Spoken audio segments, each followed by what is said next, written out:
안녕하세요, 여러분. 오늘은 우리가 평소에 별 생각 없이 하게 되는 말들 중에서 정말 하지 말아야 할 자랑 5가지에 대해 이야기해 보려고 해요. 사실 자랑이란 게 그렇잖아요. 누구나 인정받고 싶고 잘난 모습을 보여주고 싶은 마음에서 시작되죠. 적당하면 분위기를 띄우는데 좋지만 지나치면 의도치 않게 누군가를 불편하게 만들 수도 있습니다. 그러면 어떤 자랑들이 우리를 곤란하게 할까요?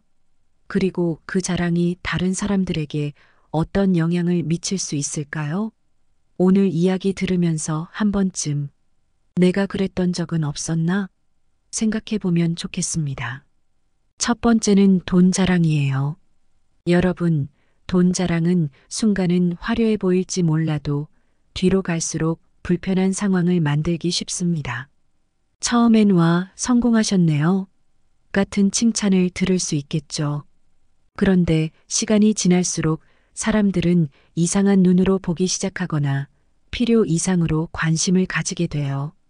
예를 들어, 제 친구 중 한 명은 사업이 잘 돼서 좋은 차를 샀어요. 한 잔 술이 들어가니 자연스레 차와 돈 이야기가 나오더라고요. 그런데 그걸 들은 다른 친구가 나 급전이 좀 필요한데 넌 여유 있으니까 좀 도와줄 수 있지? 하면서 돈을 빌려달라고 하더라고요. 이게 한두 번 반복되다 보니 결국 주변 사람들이 부담스럽게 느껴졌는지 대인관계가 조금씩 멀어지더라고요. 사람들이 나를 좋아하는 건 내 돈이 많아서가 아니잖아요. 돈은 자랑할수록 불편함을 만들고 숨길수록 오히려 평화를 준다는 걸 기억해야 해요. 두 번째는 과거의 자랑, 그러니까 왕년의 자랑입니다. 혹시 이런 분들 주변에 계시지 않나요? 내가 옛날에는 얼마나 대단했는지 알아? 하며 과거의 영광에 머무르는 분들 말이에요. 물론 과거의 성공은 소중하죠. 하지만 그것만 반복적으로 말하다 보면 현재의 나를 놓치게 될 수 있어요. 예전에 제가 존경했던 한 선배님이 계셨는데 그분은 늘 대학 시절 이야기를 하셨어요. 내가 학생회장 할 때는 이런 일도 했고 저런 상도 받았어라는 식이었죠. 처음엔 저도 감탄하며 들었는데 시간이 지나면서 그런데 지금은 뭐 하고 계시지? 라는 의문이 들더라고요. 결국 그분은 과거에 머물러 있었을 뿐 현재의 모습은 발전이 없었던 거예요. 공자님 말씀처럼 군자는 현재를 이야기하고 소인은 과거를 자랑한다는 말이 있잖아요. 화려한 과거는 추억으로 간직하고 지금의 나를 더 나아지게 만드는데 집중하는 게 훨씬 멋지지 않을까요? 세 번째는 자식 자랑입니다. 이건 부모님들이 특히 조심해야 할 부분인데요. 우리 애는 공부도 잘하고 예의도 바르고 뭐든 잘해요. 하고 자랑하고 싶은 마음 당연히 이해해요. 하지만 이런 말들이 다른 부모들에게는 큰 부담과 상처가 될 수도 있어요. 예를 들어 제 지인 한 분은 늘 우리 애는 반에서 1등을 놓친 적이 없어 라고 자랑하시더라고요. 그런데 그 얘기를 듣던 다른 어머니는 밤마다 잠을 설치셨대요. 자기 아이는 공부를 힘들어하고 성적도 낮아서 비교가 되었다는 거죠. 결국 두 분의 관계는 점점 멀어지더라고요. 그리고 무엇보다 자식들에게도 부담이 될 수 있어요. 엄마 아빠가 나를 이렇게 자랑스럽게 생각하니 나는 꼭 잘해야 한다는 압박감을 느끼게 되는 거죠. 이러면 아이가 자기 삶을 즐기기보다는 부모의 기대에 얽매일 수 있어요. 자식 자랑 대신 다른 부모와 공감하며 이야기를 나눠보세요. 요즘 애들 정말 힘들죠?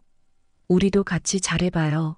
같은 말이 훨씬 따뜻한 소통이 될 거예요. 네 번째는 술 자랑이에요. 나는 소주 3병은 기본이야. 이런 말 한 번쯤 해보신 적 있으신가요? 그런데 사실 술을 잘 마신다는 건 자랑이 아니라 오히려 건강을 해치는 경고일 수 있어요. 제 친구 중 한 명은 술로 유명했어요. 술자리에서는 항상 내가 여기선 최고지 라며 잔을 비우곤 했죠.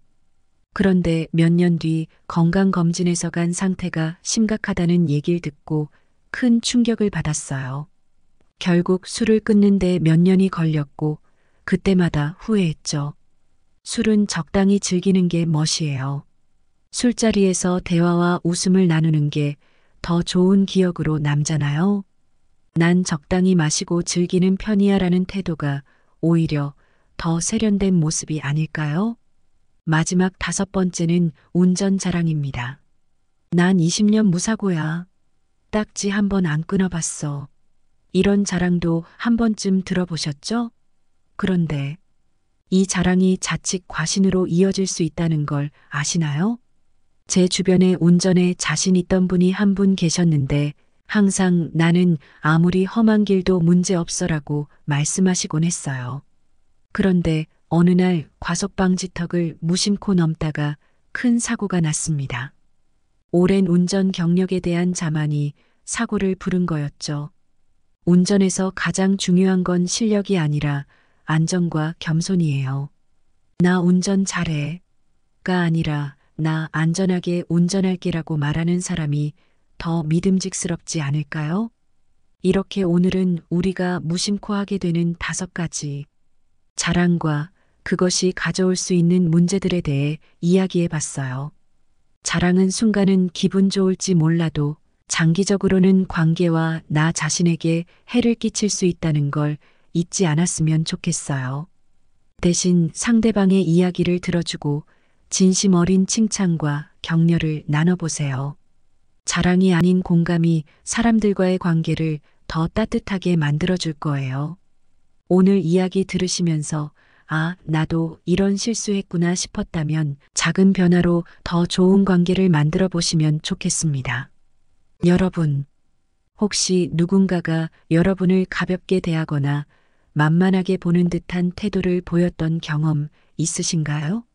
그런 상황이 오면 정말 속상하죠. 그런데 그게 꼭 우리가 뭔가 잘못해서라기보다는 내 말투나 행동이 무심코 나의 가치를 낮춰 보이게 만들었을 가능성도 있어요. 그렇다면 다행인 건 이런 문제는 작은 변화만으로도 충분히 개선될 수 있다는 겁니다. 그래서 오늘은 사람들에게 나를 더 존중받는 존재로 보이게 하는 방법 몇 가지를 나눠보려고 해요.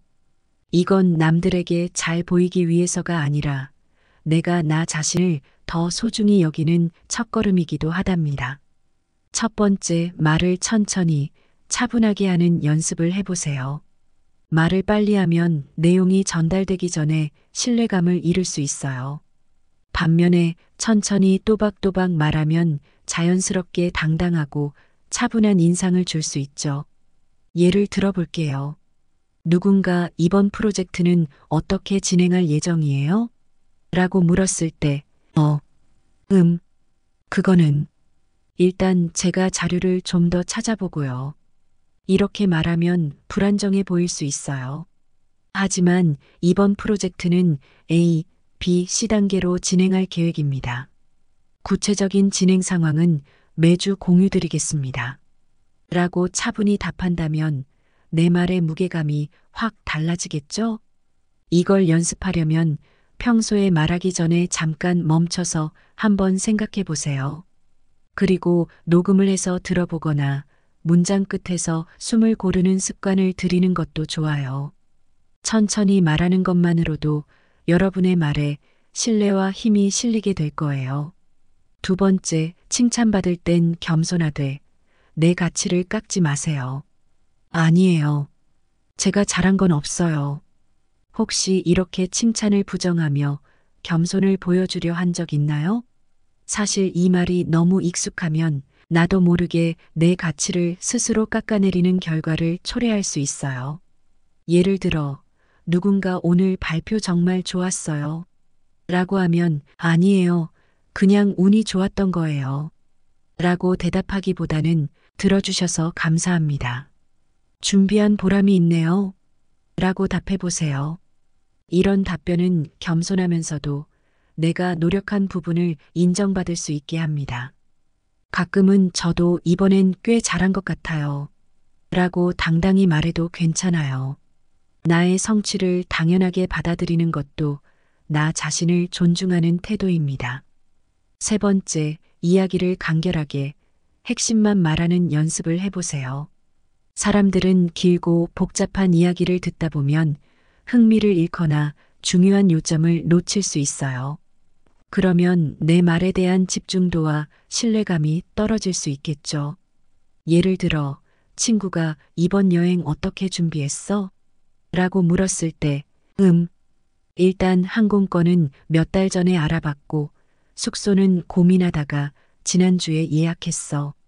그런데 처음엔 사이트 오류가 뜨고, 그래서 다시 시도했는데, 이렇게 길게 말하면 듣는 사람이 지칠 수 있어요. 대신 항공권은 미리 예약했고, 숙소는 지난주에 확정했어. 경비도 잘 맞췄어.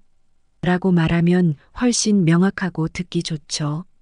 간결하게 말하려면 대화 전에 내가 전달하고 싶은 핵심이 뭔지 한번 생각해 보세요.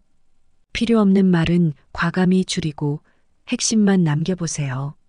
네 번째, 다른 사람의 의견에 무조건 동의하지 말고 내 생각을 분명히 표현해 보세요. 배려심 많은 분들은 자주 네, 맞아요. 저도 그렇게 생각해요. 하며 상대 의견에 쉽게 동의하곤 해요. 하지만 이런 태도가 반복되면 사람들이 내 진짜 의견에는 관심을 가지지 않을 수 있어요. 예를 들어, 친구가 이 영화 진짜 별로였어. 시간 낭비야. 라고 말했을 때, 맞아, 그렇네라고 그냥 동조하기보다는, 나는 좀 다르게 느꼈어. 배우 연기는 꽤 괜찮았던 것 같아.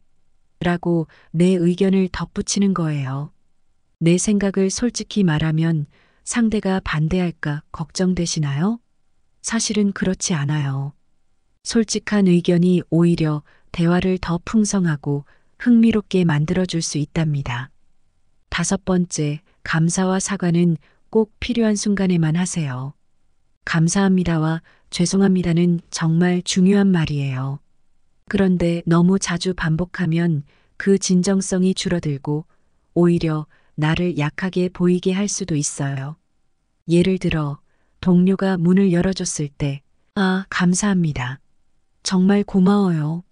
를 여러 번 반복하기보다는 고마워요. 한마디로 깔끔하게 말하는 게 훨씬 좋아요. 또 누군가 나 대신 일을 처리해줬을 때, 죄송해요. 제가 미리 했어야 했는데라며 자책하기보다는 도와줘서 고마워요. 덕분에 잘 해결됐어요. 라고 고마움을 전하는 게 더 긍정적입니다. 여러분, 이 5가지 방법은 아주 간단하지만 효과는 정말 크답니다. 중요한 건 내가 나를 존중하고 소중히 여기는 마음이에요. 이 마음이 나를 더 당당하게 만들어줄 뿐 아니라 자연스럽게 주변 사람들에게도 전해질 거예요. 오늘부터 한 가지씩 실천해 보세요. 작은 변화가 모여 큰 차이를 만들 테니까요.